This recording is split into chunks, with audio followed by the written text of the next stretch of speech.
क्या हाल है आप सभी का। तो आज केमिस्ट्री का एक टॉपिक है मॉलिक्यूलर ऑर्बिटल थ्योरी, एक कैपिटल बॉन्डिंग का एक लास्ट टॉपिक है। तो यह मोटी क्या होता है, इसके बारे में आज हम पूरी चर्चा करेंगे। पूरी जितना हो सके सारी बात बताना चाहेंगे, इसमें कोई दिक्कत भी नहीं छोड़ेंगे। बस ये है कि आपको कायदे से शांति से ये चीज़ें सारी सुनना है। सुनने का मतलब ये है कि टॉपिक पेन ले के बैठना है, एक एक पॉइंट नोट करना है क्या मैं बता रहा हूँ। देखो, ये पहली चीज़ बेस्ड होता है किस पे, वेव नेचर पे। तो रुक जाइए नेट। तो ये मेनली किस पे बेस्ड होता है, ये हमारे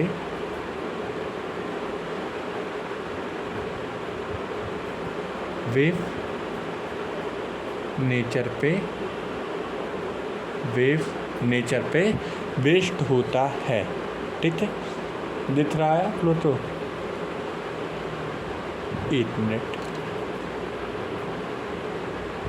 क्लियर हो जाएगा। तो it is the based on the wave nature.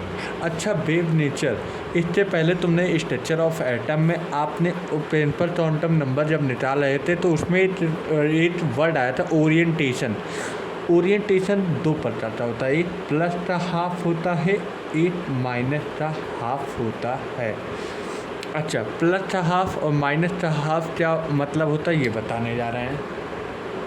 देखो, जैसा कि एक फिगर मैंने बनाया है, अब इसका ये देखो, तुमने ये देखा ये प्लस का हाफ ये कुछ ऐसा बनेगा। ठीक है, प्लस का ये प्लस होता है, ये माइनस होता है। तो प्लस हाफ ये फिगर बनाया गया है। और ये हमें क्या बताता है, ओरिएंटेशन।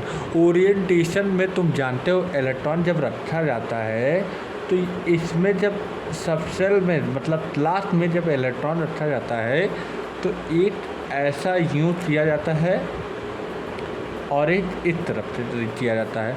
तो ये जो एक तरफ से रहता है ये एंटी क्लॉकवाइज होता है, ये क्लॉकवाइज होता है।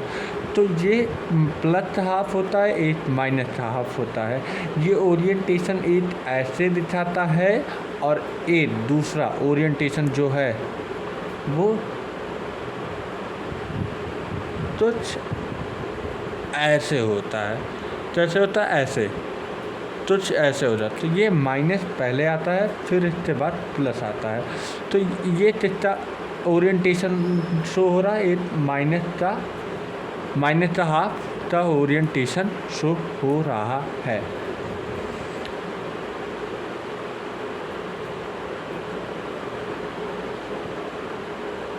माइनस का हाफ ये कुछ यूँ दिखते हैं, कैसे यूँ, और ये यूँ दिखते हैं कुछ ओरिएंटेशन। ठीक है, तो ये एक फिगर था। अच्छा, अब यहाँ पे क्या डेफिनेशन, क्या पॉस्टुलेट थे इससे, ये बात आप सुनिए। यहाँ पे बोल रहे थे अनलाइट वीवीटी। अब बैलेंस बॉन्ड थ्योरी जो थी वो क्या बताई थी और यमोटी क्या बता रहा है ये तुम्हें देखना है। तो पहले चीज़ वीवीटी बोल रहा था, जो हमारे सेंट्रल एटम के बैलेंस इलेक्ट्रॉन है, सेंट्रल एटम के बैलेंस इलेक्ट्रॉन वो हमारे उसमें मतलब हमारे हाइब्रिडाइजेशन में इन्वॉल्व होते हैं। बट यह मोटी बोलती है हमारे सभी electron all electron involve overlapping मतलब बॉन्डिंग के समय सभी इलेक्ट्रॉन इन्वॉल्व होंगे। बट वहीं VSPR थ्योरी में वहाँ पे बताया था अनपेयर्ड एटम से सेंटर एटम से बैलेंस इलेक्ट्रॉन, सेंटर एटम से बैलेंस इलेक्ट्रॉन कि अनपेयर्ड इलेक्ट्रॉन ही उसमें ओवरलैपिंग में इन्वॉल्व हो सकते हैं। यह मोटी बोलता है ऑल इलेक्ट्रॉन मतलब ऑल द इलेक्ट्रॉन जितने इलेक्ट्रॉन होते हैं इन्वॉल्व, हम किसमें इन्वॉल्व होता है, ओवरलैपिंग में,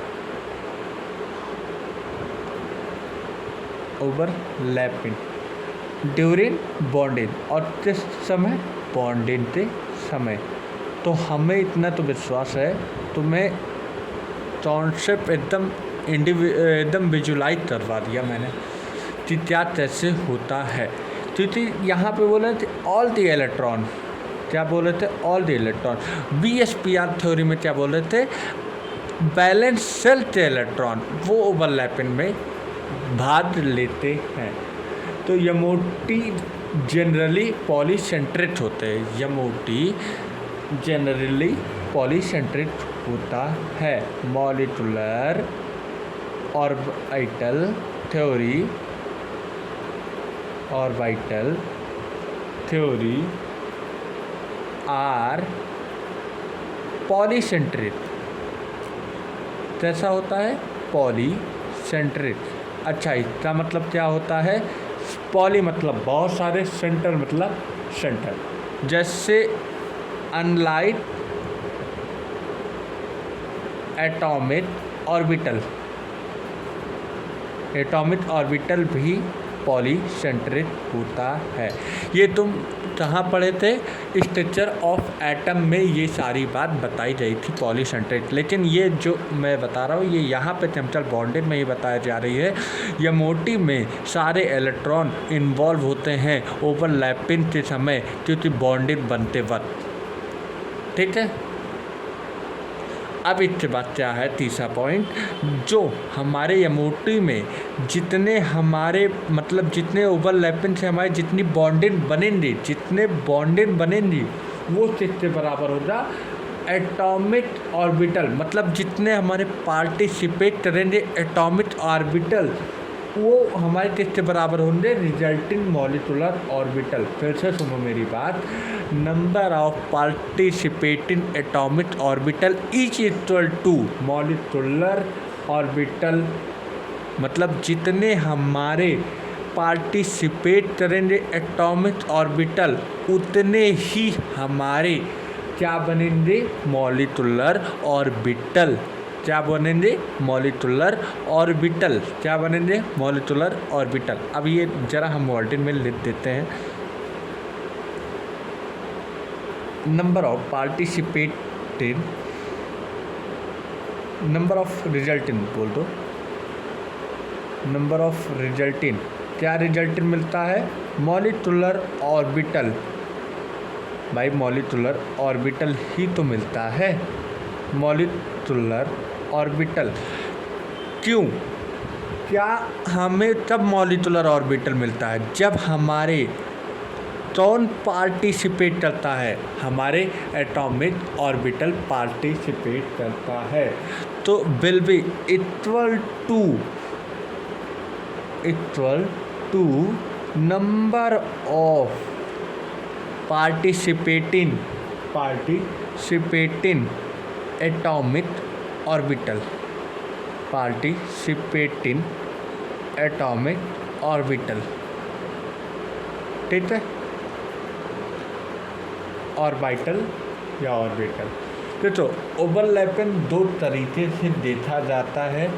ओवरलैपिंग की अब बात आ रही है यहाँ पे मेनली इनका पॉस्टुलेट जितना था उतना यही इतना था। इसके बाद उन्होंने तो एक्सपेरिमेंट करके बताए थे वो सारी बात, ओवरलैपिंग कहाँ कैसे हुआ, नाइट्रोजन में कैसे बॉन्डिंग एंटी बॉन्डिंग का फॉर्मेशन हुआ, तो ये सारी बात यहाँ पे अब करने जा रहे हैं। देखो अब जैसे एक बहुत कम तुम्हें सुनने का वर्ड मिलेगा, मचाओ या लचाओ भी बोलते हैं। ठीक है, मॉलिक्यूलर ऑर्बिटल या तो उसे बोलते हैं linear combination of atomic orbital, लचाओ।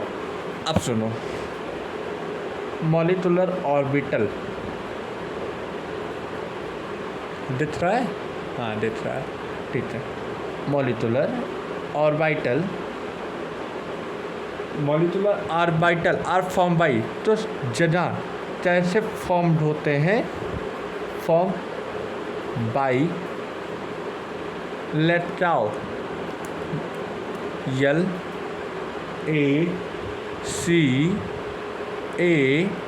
LACAO, LCAO method. अब इसका लचाओ का मतलब क्या होता है,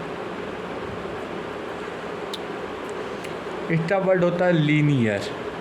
क्या होता है, लीनियर कॉम्बिनेशन लीनियर कॉम्बिनेशन। और ये क्या होता है? एटॉमिक। ये क्या होता है? ऑर्बिटल। इसका फुल फॉर्म हो गया। ठीक है, ये हमारे कुछ मॉलिक्यूलर ऑर्बिटल इससे फॉर्म होते हैं। अब देखो आगे की बात करने जा रहे हैं। तो आप SHM में पढ़े हुए होंगे, SHM सिंपल हार्मोनिक मोशन में जब आप किसी सेम फेस में, जैसे ये मान लो ये पॉजिटिव होता है, ये नेगेटिव होता है, जिस तरह तुम वहाँ पे वेव में पढ़े हो जो हमारा कॉन्ट्रास्टिव वेव होता है, दो कॉन्ट्रास्टिव वेव होते हैं वो क्रिएट करता है, वो एडिशन। जब दो कॉन्ट्रास्टिव वेव का क्रिएशन होता है वो ज़्यादा एनर्जी रिलीज करता है। बट वहीं पे जब दो डिस्ट्रक्टिव हमारा रेज होता है, वहाँ पे अगर मीट हो तो कुछ एनर्जी रिलीज होती है। तो ये हमारा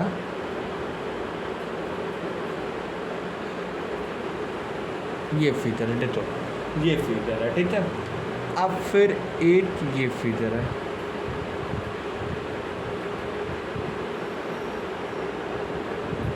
चलो ठीक है, हाँ ठीक है। अब देखो ए पार्ट हुआ, ये ऊपर वाला ए पार्ट हुआ, नीचे वाला बी पार्ट हुआ, ठीक है। ए पार्ट हुआ, नीचे वाला बी पार्ट हुआ। अब देख भाई दो, अब ये एक दूसरा फिगर है ए, ये भी सेम फेस में है, ये भी प्लस के फेस में है, ये भी माइनस के फेस में है, ये भी माइनस के फेस में। क्या ये भी प्लस के फेस में है, ये भी प्लस के फेस में, ये भी माइनस के फेस में, ये भी माइनस के फेस में है।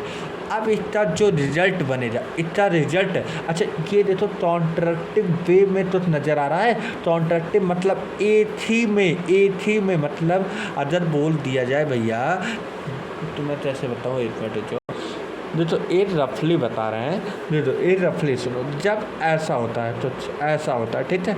अब इसमें तो ऐसे हुआ। अब इसके बाद एक रेस और आ गई इसमें, तो ये भी प्लस था, ये भी माइनस था, ये भी प्लस है, ये भी माइनस था। तो इन दोनों का जुड़ जाएगा, कॉन्ट्रास्टिव हो जाएगा, तो ये तो यू बनता है, ये तो यू बनेगा। तो ये दोनों रेज, ये दोनों वेव कॉन्ट्रैक्ट हो जाए, कॉन्ट्रास्टिव वेज बन जाती हैं। कैसे बन जाती हैं? कॉन्ट्रास्टिव वेव बन जाती हैं। अब कॉन्ट्रैक्टिव वेव मतलब दो वेव का जुड़ना, दो वेव का जोड़ना। अब एक ही फेस में पाई जा रही थी तो ऐड हो जाए, अदर वही डिफरेंट फेस में, मतलब एक प्लस में पाई जाए और एक नेगेटिव में पाई जाए, तो ये डिस्ट्रक्टिव वेव होता है। तो देखो ये सेम फेस में, ए फेस ये भी, ये दोनों सेम फेस, ये दोनों सेम फेस, तो इसका क्या रिजल्ट हो रहा? इसका रिजल्ट तो यू बनेगा। देखो ये दोनों वेव जुड़ जाएंगे तो इस तरह वेव का फॉर्मेशन हो जाएगा, ठीक है। और यही वेव हमारे रिजल्टेंट कॉन्ट्रैक्टिव वेव, कैसा वेव बन जाएगा? कॉन्ट्रैक्टिव वेव बन जाएगा। ये प्लस हो जाएगा, ये माइनस हो जाएगा। सो देखो इन दोनों तो बनने में हमारी मैक्सिमम एनर्जी क्या हो गई? रिलीज हो गई। क्या हो गई? अब पॉइंट लिखो यहाँ पे, एक मिनट जाओ।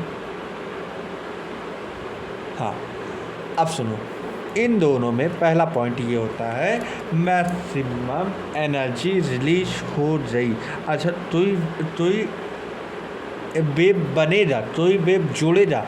तुम पढ़े हो जे, तो मैंने लेक्चर लिया था जब पहला, जब A प्लस बी जिस ऑफ प्रोडक्ट बना था, तो इस दोनों रिएक्टेंट के प्रोडक्ट बनने में तो ना कुछ एनर्जी रिलीज होती है। तो दो वेव जब जुड़ी तब तो ना कुछ एनर्जी रिलीज हुई। तो यहाँ पे कितनी एनर्जी रिलीज हुई? मैक्सिमम एनर्जी रिलीज होती हैं, मैक्सिमम एनर्जी रिलीज होती है। और मैंने बोला भैया energy is directly proportional to 1 stability होता है, मैंने ये भी पढ़ा था। अच्छा, जितनी ज़्यादा हमारी एनर्जी रिलीज होती उतनी बढ़िया हमारी स्टेबिलिटी होती है, उतनी हमारी स्टेबिलिटी बढ़िया होती है। सो ये एनर्जी ज़्यादा रिलीज हुई तो स्टेबिलिटी मोर, स्टेबिलिटी बढ़िया होती है, स्टेबिलिटी बढ़िया होती है, स्टेबिलिटी मोर, ठीक है, स्टेबिलिटी मोर। अच्छा, फिर बॉन्डिंग कैसा होगा, ये कैसा फॉर्म किया, ये जो हमारा एक कॉन्ट्रैक्टिव बनाया है, ये हमारा बॉन्डिंग बनाया है। क्या बनाया? बॉन्डिंग। अब इसके बाद एक नया टर्म आएगा बॉन्डिंग और एंटी बॉन्डिंग क्या होता है, ये मैं इसी लेक्चर में बताऊंगा सब चीज़, ठीक है। अब सुनो, ठीक तो ठीक प्रसाद 3 पॉइंट ये हो गया। अब ये चौथा पॉइंट क्या हो जाएगा, lesser energy than atomic orbital. कैसा होता है? Lesser energy than atomic orbital होता है, देन एटॉमिक ऑर्बिटल होता है, ठीक है। Lesser energy than atomic orbital होता है। और ये क्या होता है? More electron density between the nucleus होता है, more electron density between the nucleus होता है, ठीक है। मैंने सारा चीज़ तुम्हें फील करवा दिया, फील सब तो जान लो, फील करने के ऊपर होता है, जितना बढ़िया फील हो जाए उतना बढ़िया तुम्हें समझ में आएगा। अब ठीक देखो, ये कॉन्ट्रैक्टिव बेटा था, अब मैं यहीं पे डिस्ट्रक्टिव बेटा छोटा सा बनाऊंगा जिससे कि तुम्हें समझ में आ जाए। अब देखो, मैंने 3 फिगर बनाया है। अब इसका देखो, अभी तक तुमने देखो ये फेस सेम था, अब यहाँ पे देखो नेगेटिव से लेके पॉजिटिव पे बना रहा हूँ, तो इसका अब सुन भाई, ये नेगेटिव टू पॉजिटिव बनाया, लेकिन ये वाला मैं नेगेटिव टू पॉजिटिव नहीं बनाऊंगा, ये वाला मैं पॉजिटिव टू नेगेटिव बनाऊंगा। क्या बनाऊंगा? Positive to negative. मतलब सर यहाँ पे आप दोनों का फेस सेम लिए थे, लेकिन यहाँ पे एक नेगेटिव ले रहे तो एक पॉजिटिव ले रहे, एक पॉजिटिव ले रहे तो एक नेगेटिव ले रहे हैं, तो ये भैया डिफरेंट फेस हो जाएगा। और डिफरेंट फेस हमारा क्या बनाता है? Anti bonding. और सेम फेस हमारा क्या बनाता है? बॉन्डिंग। देखो इसका मैं रियलाइज करूँगा। अच्छा, अब मैं तुम्हें बताने जा रहा हूँ डिस्ट्रक्टिव। अभी तक तुमने देखा था ये बॉन्ड बना तो ये एक तरफ कॉन्ट्रैक्ट हो जाए। अब यहाँ पे मैं छोटा सा बनाने जा रहा हूँ। देखो 8 ये हुआ, 8 ये हुआ, देखो 8 प्लस है, 8 माइनस है, 8 माइनस है, 8 प्लस है। ये दोनों कैसे वेव होते हैं? डिस्ट्रक्टिव वेव होते हैं। अच्छा, डिस्ट्रक्टिव वेव होते हैं, डिस्ट्रक्टिव वेव होते हैं, तो ये दोनों कैंसिल आउट करेंगे आपस में। जो प्लस प्लस और माइनस माइनस है, ये एक दूसरे को रिपल्सन फील करवाएंगे, रिपल्सन फील करवाएंगे, तो इन दोनों का फेस तो यहीं पे आ जाएगा, इसी लाइन पे ही बन जाएगा, इसी लाइन पे ही बन जाएगा, इसी लाइन पे, क्योंकि इन दोनों के अंदर एक रिपल्सिव फेस आ जाएगा। तो रिपल्सिव फेस आ जाएगा, ये एक ही रेंज पे बन जाएंगे, ठीक है। तो अब इतनी मैंने इतनी प्रॉपर्टी इतनी थी, तो मैं इतनी भी प्रॉपर्टी आगे लिख दे रहे हैं, लेकिन फिगर यही है ना, समझ में आप तो यहीं आएगा। चलो ठीक है। देखो यहाँ पे मैक्सिमम एनर्जी रिलीज हुई, लेकिन इसमें मिनिमम एनर्जी रिलीज हुई। इसमें एनर्जी कहाँ रिलीज हुई? मैक्सिमम पे ही तो रह रही, मिनिमम पे ही तो रह रही, तो इसमें मिनिमम देख रहा है, मिनिमम एनर्जी रिलीज होती है, ठीक है। अब इसके बाद अच्छा, ये मोर स्टेबल है, तो ये जाहिर से बात है लेस स्टेबल हो जा कि नहीं? Less stable. अच्छा, अब लेस स्टेबल, और मैंने बोला था यहाँ पे एक टर्म आएगा बॉन्डिंग और यहाँ पे एंटी बॉन्डिंग आएगा, तो एक बात तुम्हें यहाँ पे आइडिया लग जाएगा। बॉन्डिंग के लिए सेम फेस होता है, एंटी बॉन्डिंग के लिए अलग फेस होता है, डिफरेंट फेस होता है, ठीक है। एंटी बॉन्डिंग अब यहाँ पे क्या होता है, lesser energy than atomic orbital, लेकिन यहाँ पे क्या होता है, more energy than atomic orbital, more energy than atomic orbital.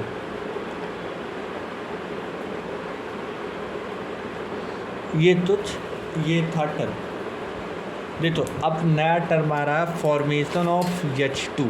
क्या है, फॉर्मेशन ऑफ H2। अब किस तरह H2 का फॉर्मेशन होता है ये तो बताना है। तो फॉर्मेशन ऑफ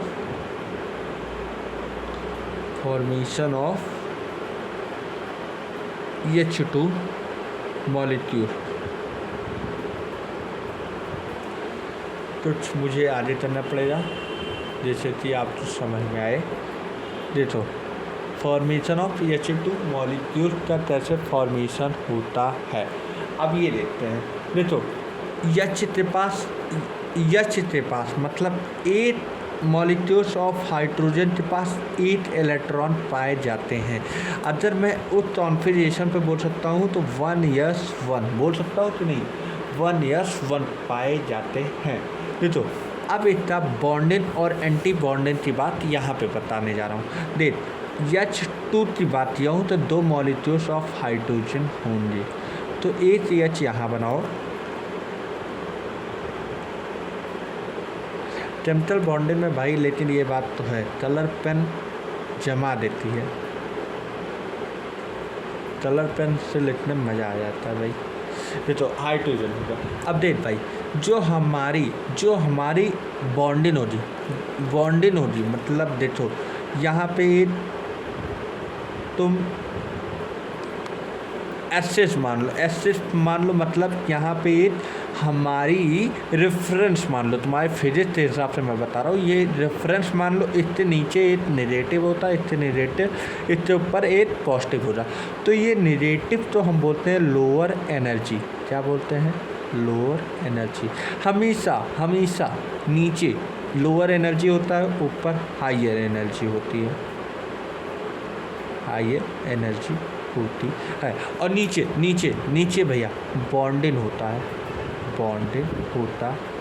लेकिन ऊपर एंटी बॉन्डिंग होता है। क्या होता है, एंटी बॉन्डिंग। अच्छा अब सुन भाई, ये बॉन्डिंग हो जाए, ये एंटी बॉन्डिंग हो जाए। अब यहाँ पे हम कैसे रिप्रेजेंट करते हैं, तो टर्म तो इसलिए देते हैं फिर। अब सुन भाई 1s1, अब तो इस टर्म तो अलग करो, 1s1। पहली चीज़ यस ऑर्बिटल हमेशा स्पेरिकल में होता है। स्पेरिकल के लिए हमारा कौन सा बॉन्ड आता है, सिग्मा बॉन्ड, मतलब यस ऑर्बिटल हमेशा सिग्मा बॉन्ड बनाता है। और सिग्मा 1s1, अब 2 हमारे पास हाइड्रोजन है प्लस 1s1, तो हमारा बनेगा 1s2। बनेगा कि नहीं। अब सुन भाई, सिग्मा 8 हाइड्रोजन था उसके पास पहले से, 8 हाइड्रोजन तो होता ही है। अब दूसरा हाइड्रोजन 8 मॉलिक्यूल का फॉर्मेशन करता है, दूसरा हाइड्रोजन, तो इसका 1s2 ये बन गया है। अब 1s2 हम ये एमोटिव के थ्रू बॉन्डिंग और एंटी बॉन्डिंग में कैसे दिखाते हैं, नीचे लोअर एनर्जी होती है, नीचे हमारी लोअर एनर्जी होती है,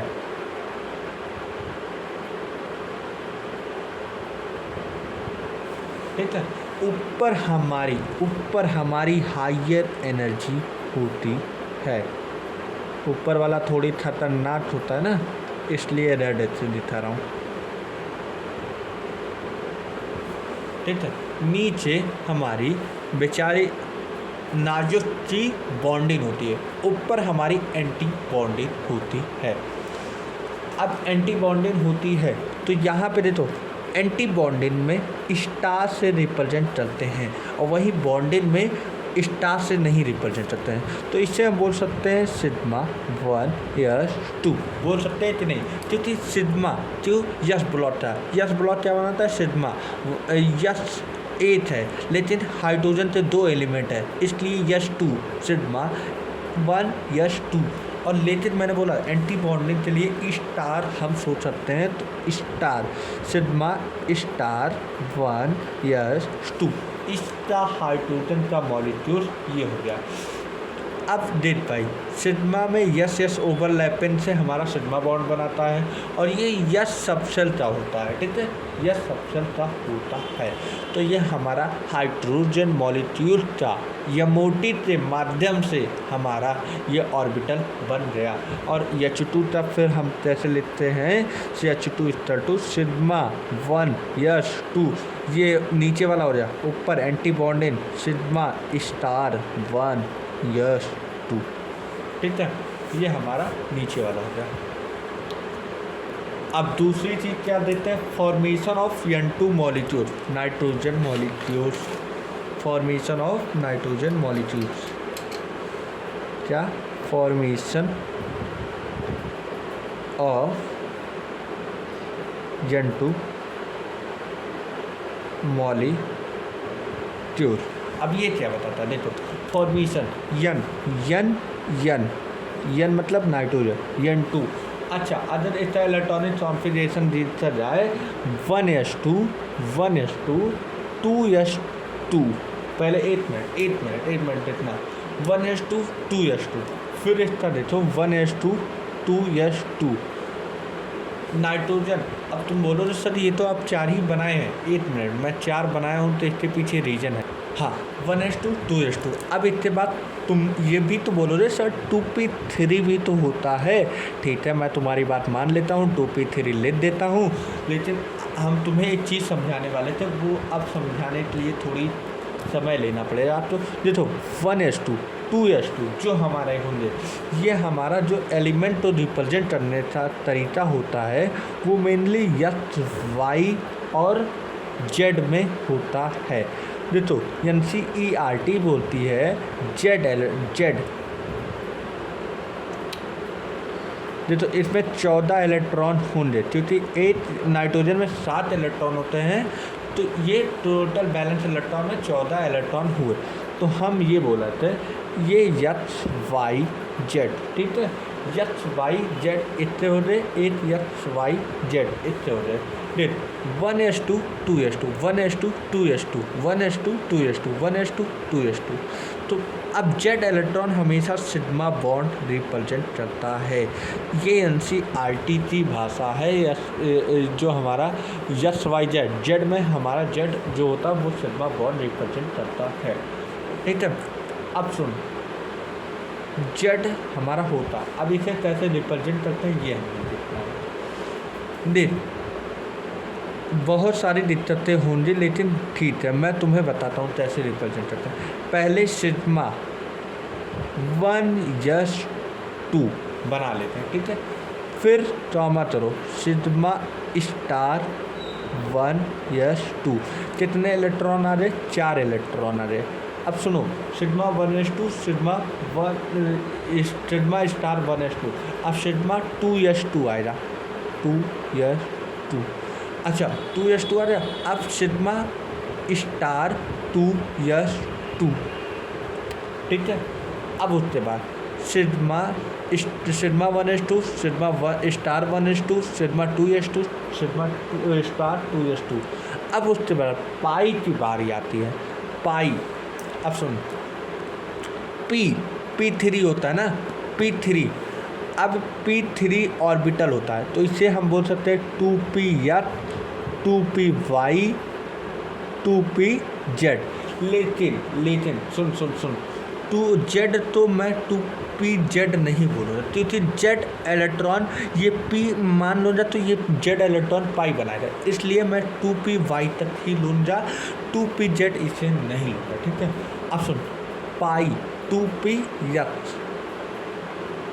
यहाँ मैं 2p3 का पूरा बनाया हूँ, 2p3 2px 2py और 2pz, लेकिन ये मुझे उतना ही रखना है, ठीक है, पाई 2px, ठीक है। अब उसके बाद कॉमा, अब पाई 2p, देखो यक्स हो गया ना, अब 2py हो जाएगा। अब 2py उसके बाद हमारा सिग्मा बना रहे ना, पाई 2p/y के बाद हमारा सिग्मा बना रहे, ये सिग्मा बनाता है। तो 2pz जो हमारा बनाएगा वो सिग्मा बनाएगा। क्या बनाएगा? सिग्मा बनाएगा। तो इसके बदल लिख देता हूँ सिग्मा 2pz। क्या? Sigma 2pz। ठीक है। तो sigma 1s2 sigma 1s anti bonding anti bonding फिर बॉन्डिंग फिर एंटी बॉन्डिंग फिर पाई फिर सिग्मा बना रहा है। जेड हमेशा सिग्मा बनाता है। अब सुनो, जेड के बाद हमारा क्या आता है? Anti bonding.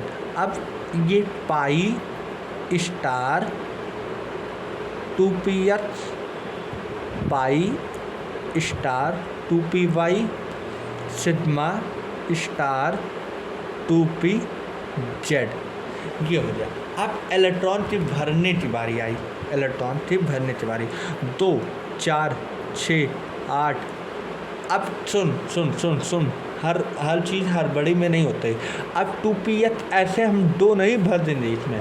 2px में क्या होता है? पहले 8 इलेक्ट्रॉन इसमें डालते, फिर देखो 8 इलेक्ट्रॉन इसमें डाले, फिर 8 इलेक्ट्रॉन इसमें डाले। देखो 2 4 6 8 कुल मिलाते हैं हमें 14 इलेक्ट्रॉन भरना है। ठीक है, 14 इलेक्ट्रॉन भरना है। तो यहाँ पे पहले इसमें डाले फिर इसमें डाले, सिग्मा नहीं पहुँचना, फिर इसे हम बैलेंस करेंगे, फिर उससे चलेंगे। मतलब डायरेक्ट 2 इलेक्ट्रॉन इसमें नहीं भरना है। पाई में हमेशा पहले ए से इलेक्ट्रॉन भरना, फिर इस पाई में ए से इलेक्ट्रॉन भरना, फिर उसके बाद अगर पूरा हो जा रहा है तो ऐसे छोड़ देना, अगर नहीं पूरा हो रहा है तो भरना है। तो 2 4 6 8 10 दोबारा। अब 2 इलेक्ट्रॉन की और ज़रूरत है, सिग्मा में 2 ही रहेंगे। तो कुल मिलाते N2 का हमारा ये बॉन्ड फॉर्मेशन हो गया। 1s2 sigma 1s2 star 1s2 sigma 2s2 sigma star 2s2 पाई 2px पाई 2py और सिग्मा 2pz। और ये 2 आगे कभी और एलिमेंट फाइंड करोगे तो उसमें ये भी उपयोग है। जैसे मैं जनरली के लिए ये भी मैंने बना दिया है। ठीक है। अब देख भाई, तो पोस्टुलेट यहाँ पे भी था। तो पोस्टुलेट ये था, जब मॉलिक्यूलर ऑर्बिटल मतलब जब MOT तो भरते समय तब क्या ध्यान करना पड़ता है? क्या ध्यान रखना चाहिए? ध्यान रखने वाली चीज़ ये है कि जब स्ट्रक्चर ऑफ एटम में तुम पढ़ रहे थे कौन से साइंटिस्ट आए थे?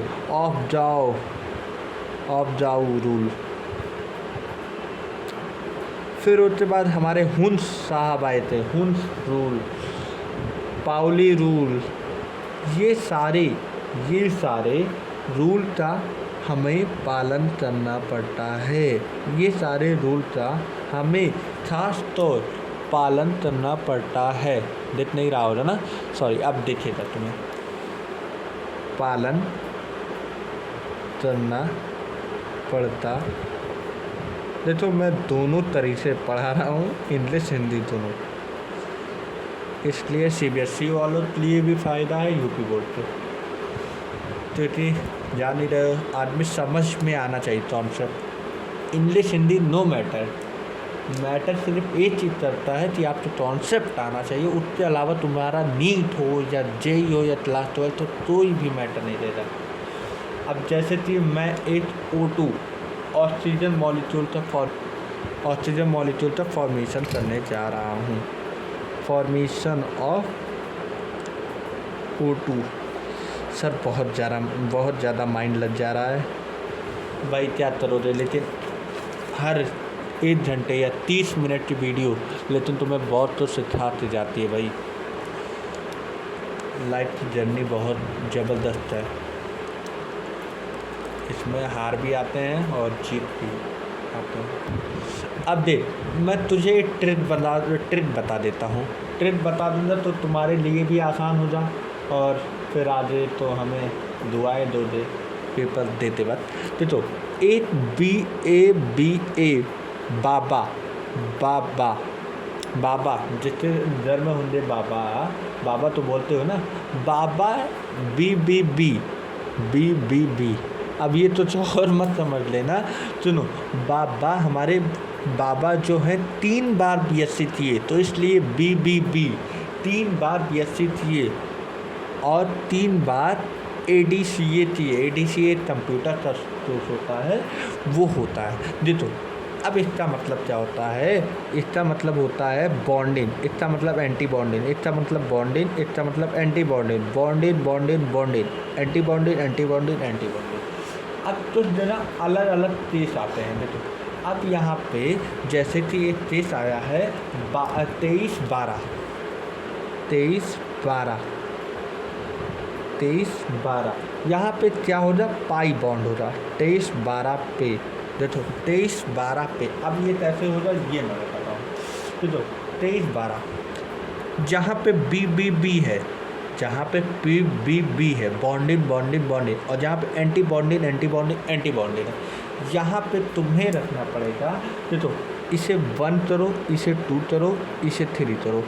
अब उसके बाद 23-12 और यहाँ पे 1 करो, 2 करो, 3 करो, क्योंकि तुमने जब पढ़ा था यहाँ पे पाई 2P पाई 2Py और सिग्मा 2Pz। फिर यहाँ पे पढ़े थे तुमने pi star 2Px pi star 2Py और सिग्मा स्टार 2Pz, तुमने यही पढ़ा था। अब इसी तीनों में कन्फ्यूजन, ये तो पता है बॉन्डिंग हो जा, फिर एंटी बॉन्ड मतलब sigma 1s sigma star 1s sigma 2s sigma star 2s हो जा। अब इसके बाद बॉन्डिंग बॉन्डिंग बॉन्डिंग एक ये स्पेशल केस हो जाता है, ठीक है, O2 मॉलिक्यूल्स में। अब सुन लो, अब O2 का मैं फिगर नहीं बनाता हूँ। देख O2 में हमारे पास कितने मॉलिक्यूल कितने इलेक्ट्रॉन हो जाते हैं, तो O2 में कितने इलेक्ट्रॉन होंगे। देखो O2 में हमारे 16 इलेक्ट्रॉन भरने होंगे, कितने 16 इलेक्ट्रॉन भरने होंगे। अब देख भाई, अब फिर वही कॉन्सेप्ट ले सकते हैं। देखो O2 molecules equal to sigma, पहले हम भरते नहीं सिग्मा 1s ट्रॉमा, अभी हम तो नहीं भरेंगे sigma 1s sigma star 1s trauma sigma 2s trauma sigma star 2s। अब सुन 2-3, पहले 2-3 पाई, तो मतलब ये सिग्मा हो रहा कि नहीं, तो ट्रॉमा पाई 2P पाई नहीं रहेगा सिग्मा रहेगा, सॉरी सिग्मा 2Pz, हम बोलते हैं ना जेड वाला जो रहेगा वो हमेशा सिग्मा ही बनाएगा। अब उसके बाद B2 मतलब यहाँ पे पाई बनाना सोचेगा। अब ये 2Px मान लो या 2Py मान लो, 2Px। अब उसके बाद पाई 2Py,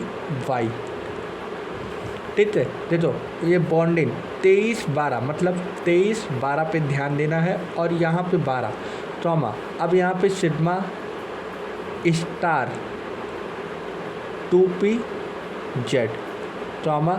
अब यहाँ पे पाई पे आ जाओ, pi star 2Px pi star 2Py, ठीक है, ये हो गया। अब मैं इलेक्ट्रॉन भरने शुरू कर रहा हूँ। तो पहले 2 4 16 इलेक्ट्रॉन भरने, 6 2 8 2 8 1 मिनट जो, हाँ 2 8 2 10। अब यहाँ पे 8 इलेक्ट्रॉन 10 1 11 1 12 13 14 फिर 15 16, क्या हो रहा 15 16। तो तुल मिला के हमारा ये इलेक्ट्रॉन ऐसे फिल हो जा ऑक्सीजन मॉलिक्यूल्स में। देखिए ऑक्सीजन मॉलिक्यूल पे ऐसे ही हमारा पूरा हो जा। जैसे कि एक चीज़ तुमने देखा था वहाँ पे मैंने बोला था 23-12, मैंने बोला था 23-12, और यहाँ पे हो जा 12-12 12 12 12।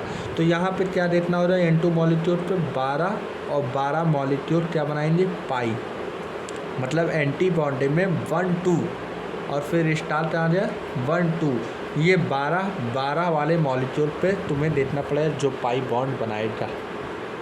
सो इसी के साथ हम बोल रहे हैं एक प्यारा सा आप लोगों के लिए कॉन्सेप्ट समझ में आएगा, तो आया हुआ है पक्का मैं बोल रहा हूँ। Thank you everyone. और एक वर्ड है लाइक करें, सब्सक्राइब करें